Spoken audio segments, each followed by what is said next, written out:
Hola, ¿qué tal? Nos vemos nuevamente en esta segunda parte de la clase 2, que es Sistema Cardiovascular.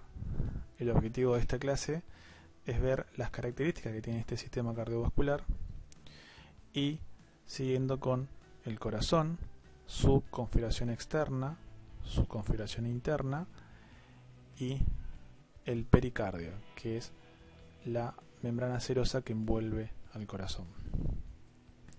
Bien, para empezar vamos a analizar esta imagen que tenemos, que tiene que ver con la circulación general. Nuestra circulación se divide en dos circuitos, un circuito menor, circulación menor, y un circuito mayor, también llamado circulación mayor. El objetivo del circuito o circulación menor es llevar la sangre desde el corazón hacia los pulmones para que se oxigenen y vuelvan al corazón. Y el objetivo del circuito de circulación mayor es llevar la sangre desde el corazón al resto de los tejidos para que finalmente vuelvan al corazón. Para eso nosotros necesitamos todo este sistema de vasos y principalmente el corazón. El corazón consta de válvulas, al igual que los vasos venosos, que garantizan que esta sangre vaya siempre en un solo sentido.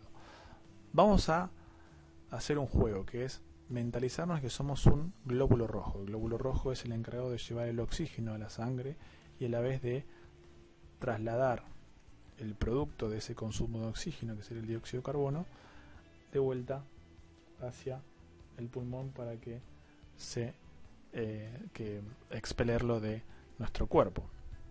Entonces, en el punto 1, imaginando que somos un eritrocito, vamos a ser un glóbulo rojo que no está oxigenado, que tiene dióxido de carbono. Entonces está siendo parte del contenido de la sangre carbooxigenada. O sea que todo lo que veamos a partir de ahora en azul representa sangre carbooxigenada. Entonces vamos acá en el punto 1. Estamos en el ventrículo derecho. Es una de las cavidades del corazón. Salimos del ventrículo derecho y atravesamos la válvula pulmonar para ingresar a la arteria pulmonar. La arteria pulmonar se divide en dos ramas, una rama derecha y una rama izquierda, que son las que van a llegar a cada uno de los pulmones respectivamente, hacia el pulmón derecho y hacia el pulmón izquierdo. Una vez que llegamos como eritrocitos, que somos, al pulmón, ahí ocurre la hematosis, el intercambio de gases, liberamos el dióxido de carbono e incorporamos oxígeno. A partir de acá la red vascular, fíjense, se empieza a teñir de rojo. El rojo indica que la sangre ahora está oxigenada. Los eritrocitos ahora transportan oxígeno. Entonces, de los pulmones volvemos a través de las venas pulmonares, de un lado y del otro, hacia otra cavidad cardíaca que es el atrio izquierdo, aurícula izquierda. Atrio es la palabra que representa la terminología anatómica. Bien, atrio izquierdo es lo mismo que aurícula izquierda. Del atrio izquierdo pasamos a través de una válvula al ventrículo izquierdo, el número 5, y del ventrículo izquierdo ahora atravesamos la válvula aórtica para ahora ingresar a la arteria aorta. Arteria aorta que a partir de acá empieza a través de sus ramas a llevar esa sangre oxigenada al resto de los tejidos, cabeza, miembros superiores y miembros inferiores, abdomen, tórax. ¿Para qué?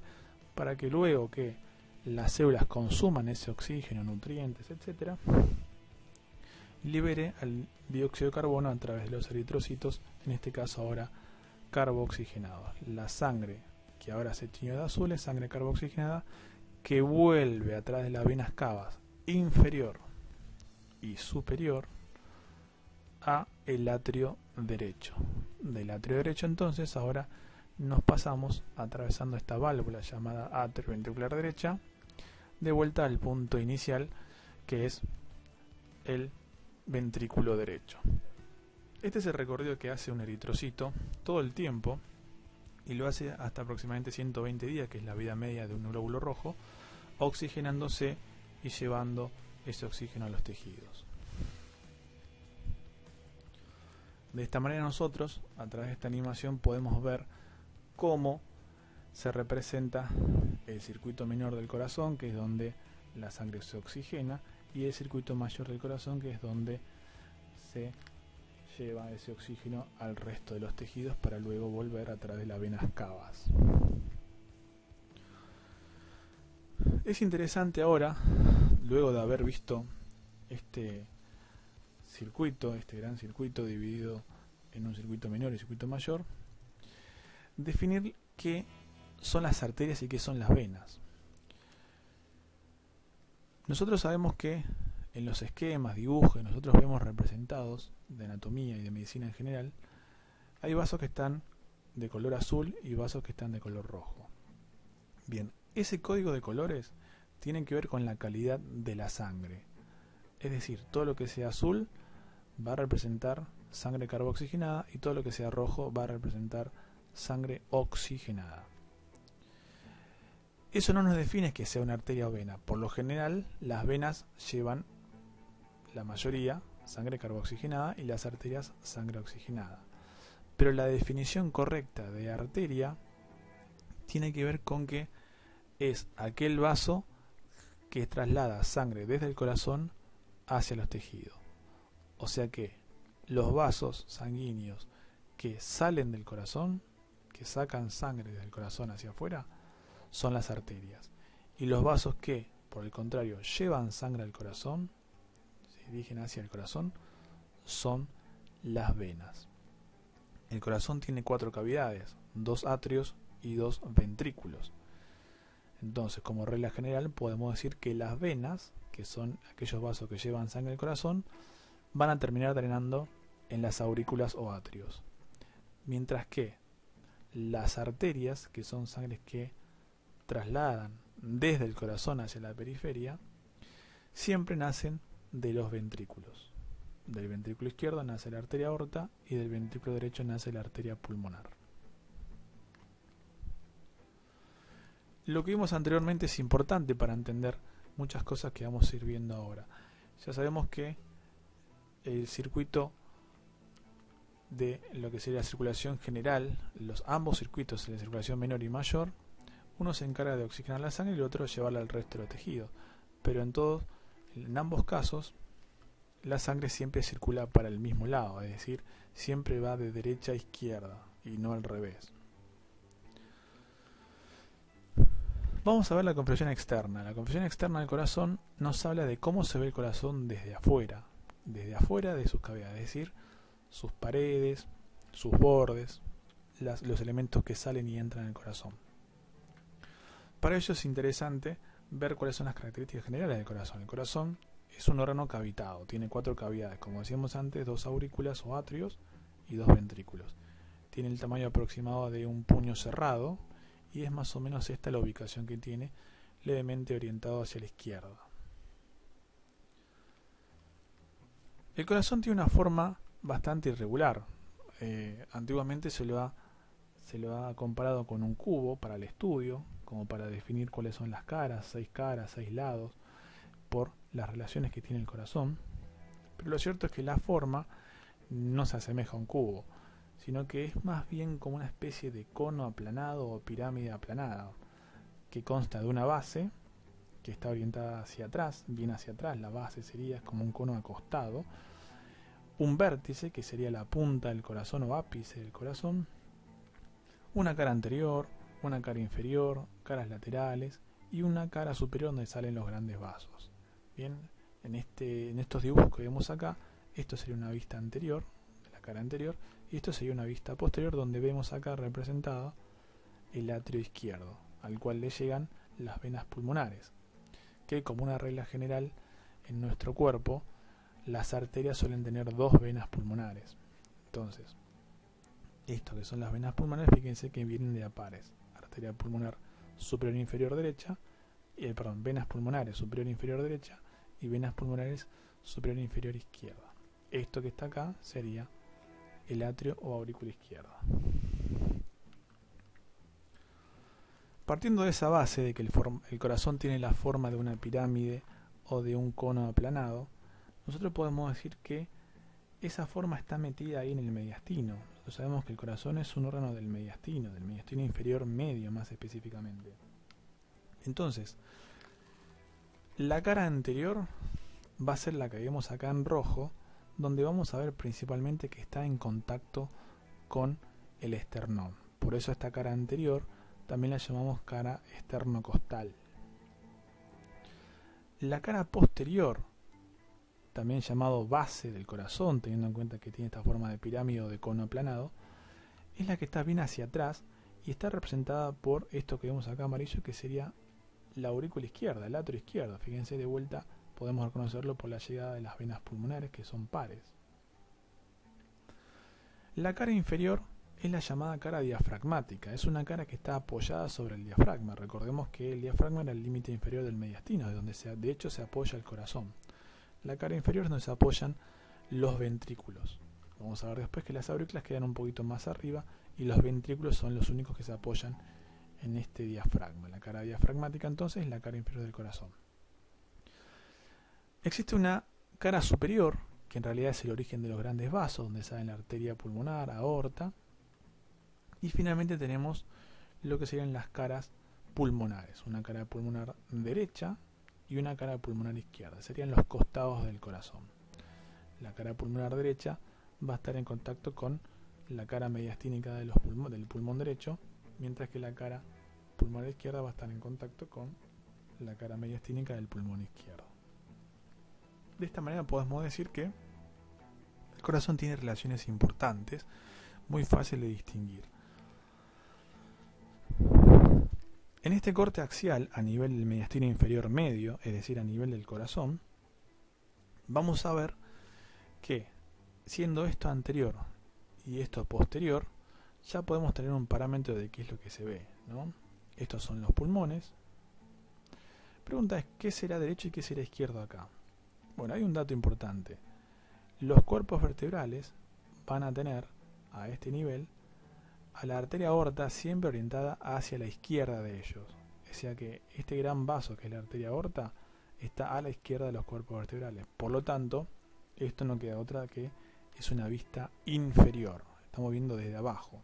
O sea, si lo estamos viendo desde abajo y esto es izquierdo, este será el pulmón izquierdo y este será el pulmón derecho. En cuanto al corazón, acá podemos ver las 4 cavidades del corazón. Fíjense, como dijimos antes, había una cavidad que era bien anterior, que es el ventrículo derecho, que está en contacto con el esternón. Una cavidad posterior, que es el atrio izquierdo, que está en contacto con los elementos del mediastino inferior posterior, ejemplo esto que es el esófago.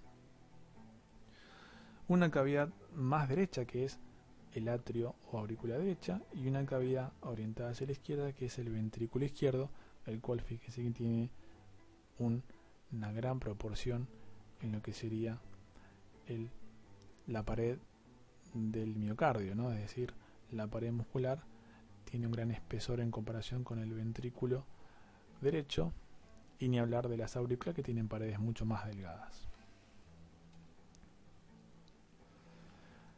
En cuanto a la compresión interna, es importante recalcar que todo lo que vamos a ver siempre está orientado al corazón derecho, es decir, a la aurícula o atrio y ventrículos derechos.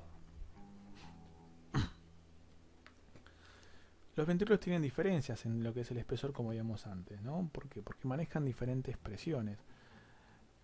Esto que está acá es el ventrículo derecho y esto que se ve acá es el ventrículo izquierdo. Obviamente están separados por una pared que es el septum o tabique interventricular. Este dibujo representa un corte a través de los ventrículos. Básicamente es para ver la diferencia que hay en el espesor del miocardio. El miocardio, que es la capa muscular del corazón. Recordamos que el corazón tiene 3 capas. Una capa llamada endocardio, que es la que va a estar en contacto con la sangre. Una capa intermedia, que es el miocardio, que es esta gran pared muscular. Y una capa más externa, que es el epicardio. Lo continuaremos después viendo cuando veamos pericardio. Entonces, el ventrículo derecho suele tener un espesor de aproximadamente 1 centímetro, mientras que el ventrículo izquierdo tiene un espesor de aproximadamente 2 centímetros y medio y hasta 3. Esta imagen que vemos acá es para ver una de las cavidades del corazón por dentro. Lo que estamos viendo es parte del corazón derecho, es decir, esto es atrio derecho, aurícula derecha, con la llegada de las venas cava superior y vena cava inferior. Para verlo más preciso, vamos a recurrir a esto que es una foto de una disección de atrio derecho. El atrio derecho podemos ver que hay características bastante irregulares dentro de esta cavidad. Esta imagen, esta disección, nos permite ver que hay una diferencia en las paredes de este atrio. El atrio derecho tiene una porción que se ve como más lisa, y acá, que está abierto, tiene un corte, se ve como más irregular. Esto que parece así una serie de fibras o tabiques se denomina músculo pectíneo o pectinado. Esta diferencia entre esta pared que es más lisa y esto que tiene este músculo pectíneo tiene que ver con que el atrio derecho tiene dos orígenes embriológicos diferentes. Entonces en algún momento se juntaron y quedó como la huella de que pertenecen a primordios embriológicos diferentes. Lo importante de esta configuración interna del atrio derecho es que a este nivel vamos a encontrar dos elementos importantes que tienen que ver con el sistema de conducción del corazón. El sistema de conducción del corazón es un sistema eléctrico representado por células miocárdicas especializadas en transmitir el impulso eléctrico, cuyos dos nodos, dos grupos, acumulaciones de esas células, están ubicadas acá, en el atrio derecho. El sistema de conducción, lo vamos a ver más adelante, tiene que ver con garantizar la contracción y el ritmo del corazón, ¿no? La contracción rítmica, ¿no? Que se contraiga de forma rítmica el corazón. Entonces, seguimos. En el punto donde se unen esta diferencia de las paredes, existe una especie de cresta. Esa cresta se llama cresta terminal. En el tercio más superior de esta cresta vamos a encontrar el primer elemento del sistema de conducción llamado nodo sinoatrial o nodo sinusal.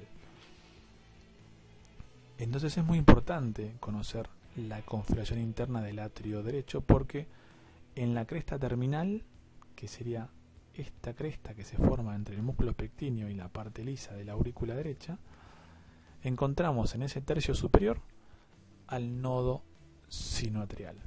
Recuerden que no es algo fácil de ver en las disecciones porque son células miocárdicas especializadas, o sea que no se diferencian demasiado del resto de lo que sería el miocardio. Bien. Y luego tenemos acá una serie de estructuras. Esto que se ve acá es lo que se llama fosa oval. La fosa oval es una depresión, un vestigio de lo que alguna vez fue un foramen que comunicaba ambas aurículas, que ya una vez que nacemos no necesitamos más esa comunicación. Entonces queda esta fosa, la fosa oval. Luego tenemos acá un orificio, que es el orificio del seno coronario, donde encontramos una pequeña válvula. El seno coronario pertenece al drenaje venoso del corazón y desemboca justo acá en este atrio, por eso vemos el orificio con una válvula. Y acá, que no se ve del todo bien, está la válvula, el orificio con la válvula atrioventricular derecha, o también llamada tricúspide, que es la válvula que comunica atrio derecho con ventrículo derecho. Bien, un poquito más abajo y entre la fosa oval y lo que sería la válvula del seno coronario, se extiende por acá una sobreelevación que se denomina tendón de la válvula de la vena cava inferior. La vena cava inferior, que sería esto, tiene una válvula de la cual emerge un tendón que queda justo entre medio de la válvula del seno coronario y esto que sería la fosa oval. Entonces, ¿para qué es importante estas estructuras? ¿Por qué? Porque entre este tendón, llamado tendón de la válvula de la vena cava inferior, esto que sería la válvula del seno coronario, y esto que sería el comienzo de la válvula tricúspide, existe una zona llamada triángulo o trígono atrioventricular, o clásicamente llamado trígono o triángulo de Koch o de Koch. En este espacio va a estar el segundo elemento del sistema de conducción, denominado nodo atrioventricular. El nodo atrioventricular está ubicado entonces en el famoso triángulo de Koch, clásicamente, o triángulo atrioventricular, cuyos límites son el tendón de la válvula de vena cava inferior, la válvula del seno coronario y la válvula tricúspide. En este sector va a estar ese grupo de células diferenciadas que forman un nodo llamado nodo atrioventricular. Entonces, el atrio derecho es muy importante porque, más allá de las características que tiene, es donde se ubican dos nodos de este sistema de conducción. El nodo sinusal o nodo sinoatrial, ubicado en el tercio superior de esta cresta terminal, y el nodo atrioventricular, ubicado en este trígono o triángulo de Koch o triángulo atrioventricular.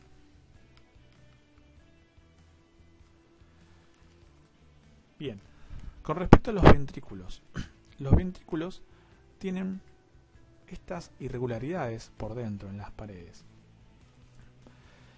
Esto que vemos acá es el comportamiento que tiene el miocardio, es decir, el miocardio a nivel de los ventrículos produce como engrosamientos. Estos engrosamientos, estas protrusiones que se provocan debido al comportamiento que tiene el miocardio, están clasificadas. Y encontramos entonces tres tipos de músculos, ¿no?, que son protrusiones del miocardio. Músculos papilares de primer orden, que son estas columnas carnosas o pilares. Músculos papilares de segundo orden, que son esto que vemos acá como una especie de puente que va de una pared a otra.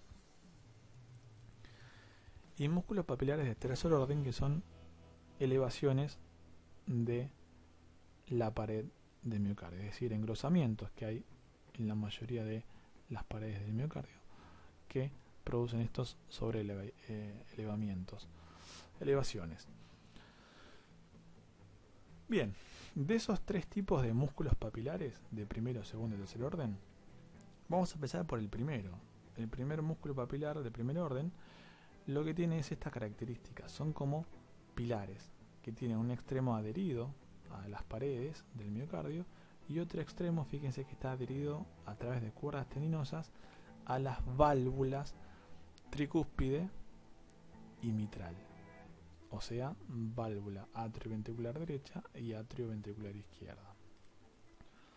Estos músculos papilares de primer orden son muy importantes porque son los que de alguna manera contribuyen a la estructura de la válvula y permiten que cuando la válvula se cierre completamente sin abrirse para el otro lado.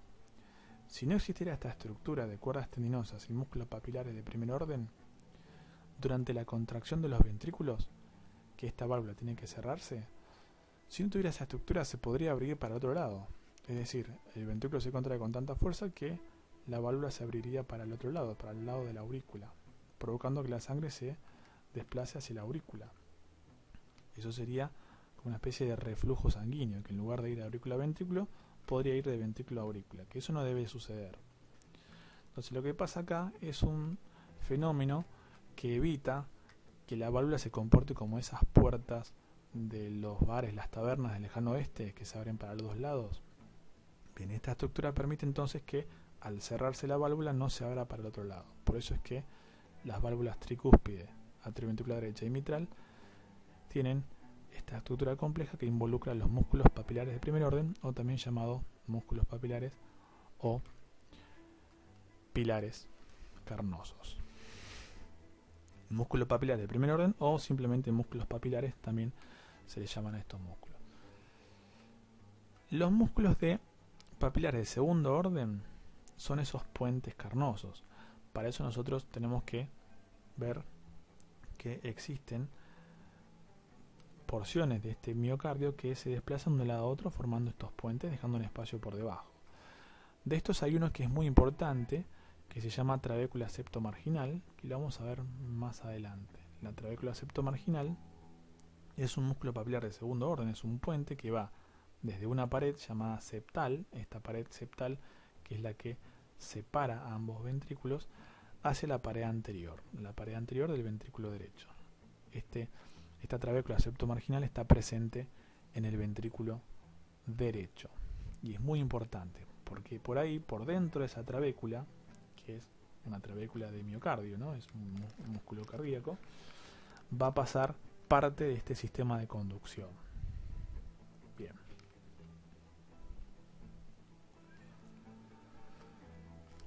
Siguiendo con el corazón derecho, ¿no? En este dibujo se ve una vista anterior con un corte, donde se puede acá ver la llegada de las venas cavas, por lo tanto es atrio derecho, válvula atrioventricular derecha con la típica estructura de porciones de valvas y cuerdas tendinosas adheridas a los músculos papilares de primer orden, y finalmente acá el ventrículo con esas características que decíamos antes de cómo se comporta el miocardio, ¿no? Estos serían sobre elevaciones, serían los músculos papilares de tercer orden, ¿no? Son elevaciones del miocardio. La sangre cuando ingresa, que llega a través de las venas pulmonares, pasa por el atrio derecho. Luego que la sangre se acumula en el atrio, se abre la válvula atrioventricular derecha, ingresa al ventrículo y una vez que está el ventrículo, cuando hay la suficiente cantidad de sangre, el volumen correspondiente, es ahí donde el ventrículo se contrae, se cierra la válvula atrioventricular derecha y la sangre sale eyectada a través de esta otra válvula, que es una válvula llamada pulmonar, para que la sangre ingrese a la arteria pulmonar y después a través de sus dos ramas llegue a los pulmones. Fíjense que esto también es una válvula, pero no tiene la complejidad que tiene la válvula atrioventricular derecha ni izquierda, ¿no? Esta es una válvula más simple porque maneja presiones diferentes de la sangre. En el caso del corazón izquierdo, es decir, aurícula o atrio izquierdo y ventrículo izquierdo, pasa lo mismo, es decir, hay diferencias. La sangre llega a través de las venas pulmonares, dos derechas y dos izquierdas, ¿no? Superior e inferior. Luego del atrio izquierdo se pasa a través de esta otra válvula, que es la válvula mitral, que tiene dos valvas, dos porciones, atrioventricular izquierda. También están orientadas hacia los músculos papilares de primer orden, es decir, tienen cuerdas tendinosas, la misma estructura que la válvula atrioventricular derecha. La diferencia es que la atrioventricular derecha, también llamada tricúspide, tiene 3 valvas y la atrioventricular izquierda tiene solo 2 válvulas, mitral. Y una vez que la sangre ingresó al ventrículo izquierdo, cuando hay suficiente volumen, el ventrículo se contrae cerrando esta válvula y abriendo ahora la válvula aórtica para que la sangre salga despedida por la arteria aorta. Este juego que tienen las válvulas con la contracción del corazón es importante para garantizar que la sangre tenga siempre el mismo sentido, o sea, vaya siempre en el mismo sentido, que llegue a las aurículas y luego de los ventrículos salga despedido o eyectada por las arterias pulmonar y aorta. Por eso es muy importante el interjuego que tienen las válvulas atrioventriculares y las válvulas aórtica y pulmonar. De esa manera garantizamos que en un primer momento se llenen las aurículas, luego se contraen las aurículas para terminar de llenar los ventrículos y una vez que se llenan los ventrículos se contraen para que la sangre salga por las arterias pulmonar y aórtica. Para eso es fundamental el cierre y apertura de las válvulas.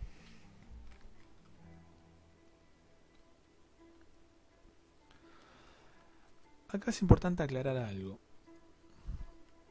Hay dos momentos clasificados en el corazón durante este periodo de contracción y relajación, llamados sístole y diástole. La sístole, durante la sístole, lo que sucede en el corazón es que se contraen los ventrículos y se relajan las aurículas. Y durante la diástole, lo que sucede es que se contraen las aurículas y se relajan los ventrículos. Esto es importante que quede claro, porque no es lo mismo decir durante la sístole se contrae el corazón.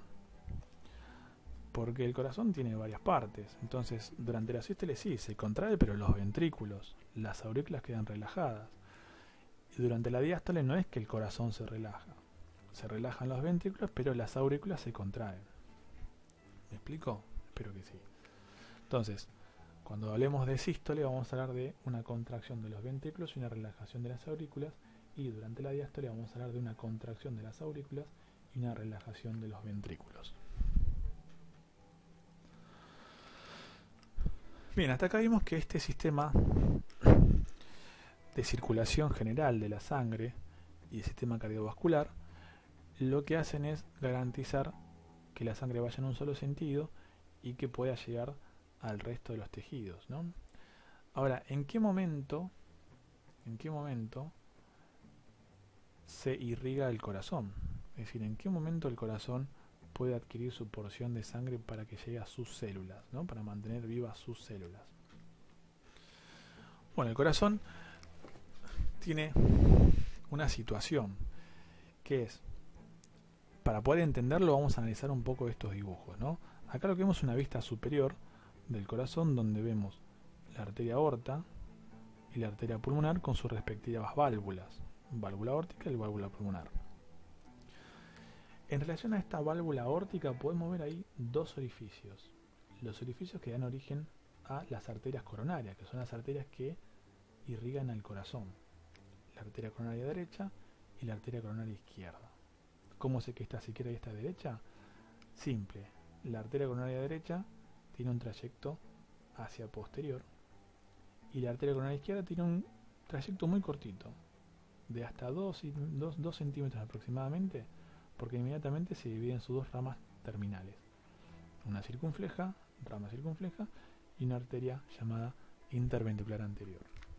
O sea que este tramito que se ve acá es la coronaria izquierda y todo esto que se ve acá es la coronaria derecha. Entonces esto es izquierdo y esto es derecho. Y esta imagen que termina siendo un corte a nivel de estas válvulas, vemos que en ese corte también sacó un poco de atrio, un poco de aurícula, para dejarnos ver esto que es la estructura de las válvulas atrioventriculares, derecha y atrioventricular izquierda. Pregunta, en este momento, de acuerdo a la imagen que vemos, ¿en qué momento está el corazón? ¿En sístole o en diástole? La respuesta a eso es que el corazón acá está en diástole. ¿Por qué? Porque las válvulas atrioventriculares están abiertas, por lo tanto los ventrículos se están llenando de sangre recién. Por eso es que también las válvulas aórtica y pulmonar están cerradas, todavía no se eyectó la sangre. Lo que sucede después de la sístole es que sobreviene la diástole. Durante la diástole pasa esto. Las válvulas atrioventriculares se cierran y las válvulas aórtica y pulmonar se abren para que la sangre salga eyectada desde los ventrículos hacia el resto de los tejidos. Bien, en el caso de la arteria pulmonar hacia los pulmones, y en el caso de la aorta hacia cabeza, miembros superiores, miembros inferiores, abdomen, el resto de los tejidos. Bien. Durante la sístole, que sería justo en este momento, el corazón se ve impedido de irrigarse, es decir, que no puede irrigarse. Fíjense que la sangre ahora está saliendo por esta válvula a toda velocidad por la aorta, y los orificios que dan origen a las coronarias no pueden recibir sangre, porque la sangre está yéndose hacia arriba. Y la presión que tiene hace que la sangre vaya directo hacia otros tejidos menos al corazón. Lo que sucede es que el corazón aprovecha entonces lo que sucede en la diástole. Durante la diástole pasa lo siguiente. La sangre empieza a bajar la presión, la válvula aórtica se cierra y ahí es donde la sangre se mete a través de las coronarias. En resumen entonces, el corazón se irriga durante la diástole, durante la relajación de los ventrículos, por lo tanto cuando están las válvulas aórtica y pulmonar cerradas, en especial la aórtica. Cuando está la aórtica cerrada, la válvula aórtica cerrada, el corazón puede irrigarse.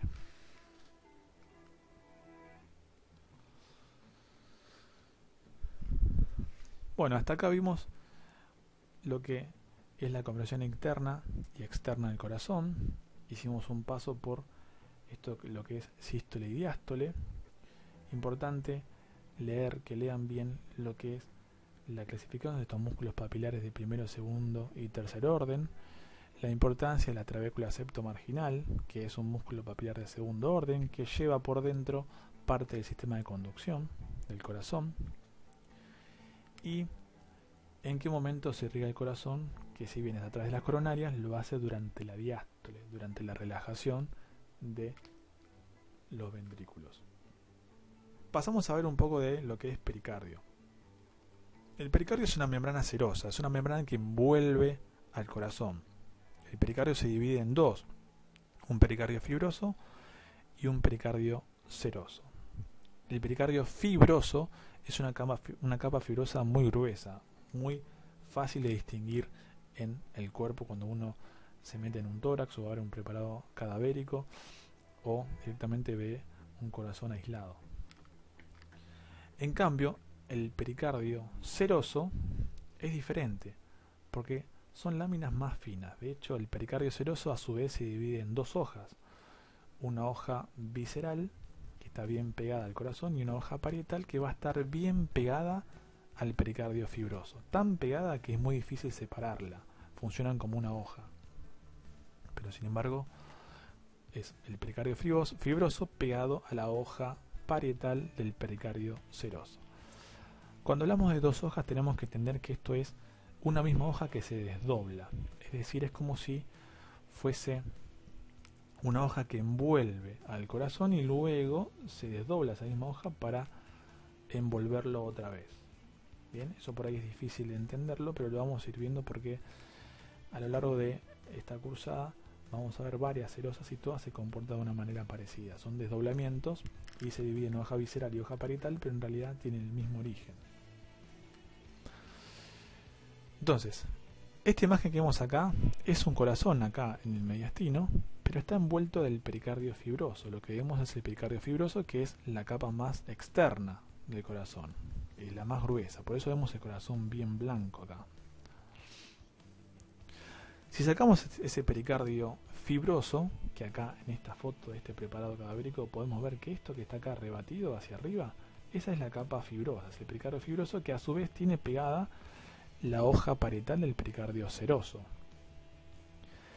Y entonces ahí podemos distinguir un poquito algunos vasos, algunas partes de las paredes, y hay como un brillo. Ese brillo tiene que ver con que el corazón a este nivel ya tiene la hoja visceral del pericardio seroso.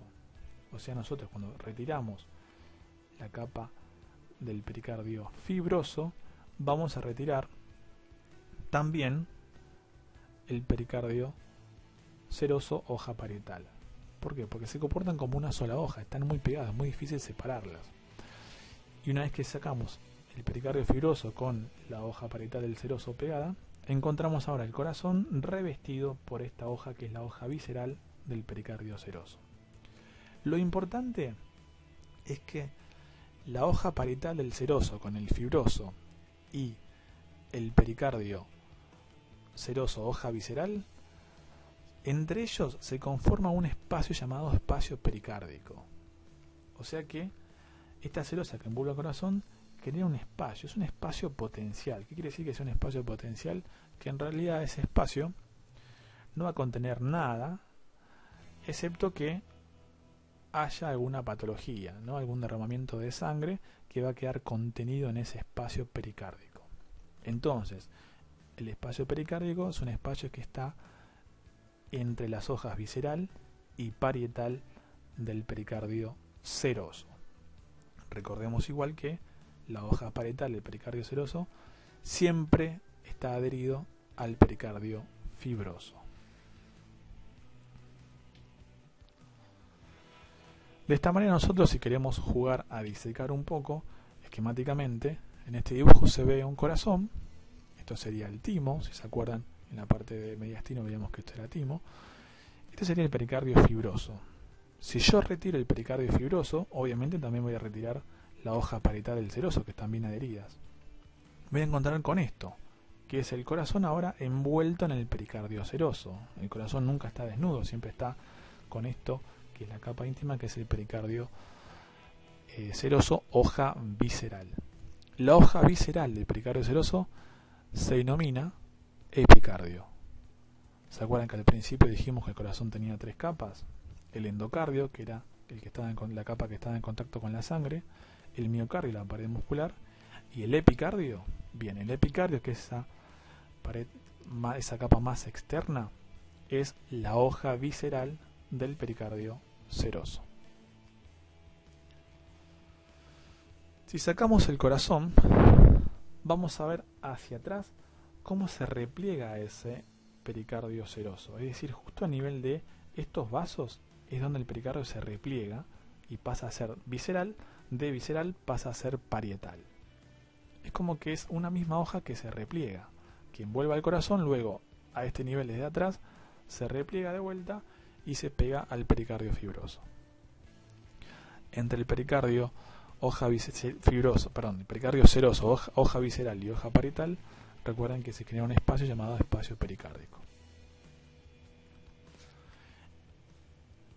Existen 2 espacios muy importantes llamados senos. El seno oblicuo, que está justo por detrás de los vasos, entre la aurícula izquierda y los vasos, y el seno oblicuo. El seno transverso, mejor dicho, el seno transverso o de Theile, y el seno oblicuo. Son espacios pericárdigos que están uno por detrás y el otro por arriba entre los vasos y la aurícula izquierda. Esto lo vamos a ir viendo a medida que avancemos un poquito más. Bueno, hasta acá lo que es pericardio.